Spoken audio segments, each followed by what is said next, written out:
Communication is the exchange and sharing of information between at least two people using various methods like words, actions, and written or visual communication.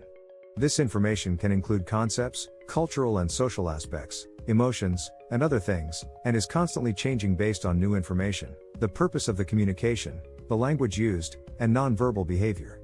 Language competence is a person's understanding of how a language works, including its grammar, vocabulary, and how all the parts fit together. Communicative competence was developed in response to Chomsky's idea that there is a difference between competence and how people actually use language. Canale and Swain disagreed with Chomsky's limited view of language competence and believed that it should include social and cultural factors that influence language use. They said that communicative competence is important in learning a language and should be a focus of language education. They proposed a model of communicative competence with 4 parts: grammatical competence, sociolinguistic competence, strategic competence, and discourse competence. Grammatical competence refers to an individual's knowledge of the rules and conventions of their language, including syntax, morphology, and phonology. An example of grammatical competence might be the ability to use verb tenses correctly in a sentence. Sociolinguistic competence refers to an individual's knowledge of the social and cultural norms that govern language use in different contexts. This includes the ability to use language appropriately in different social situations, such as knowing when to use formal or informal language.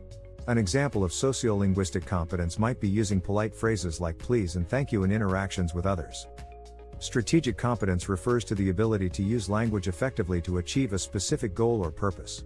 This includes the ability to use language to repair misunderstandings, convey a meaning when language is limited, or persuade others.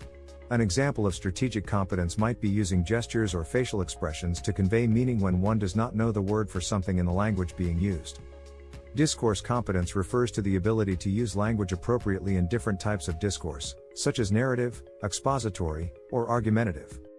Question tags could be a good example of discourse competence to seek confirmation or clarification. These 4 components work together to enable effective communication in different contexts and situations.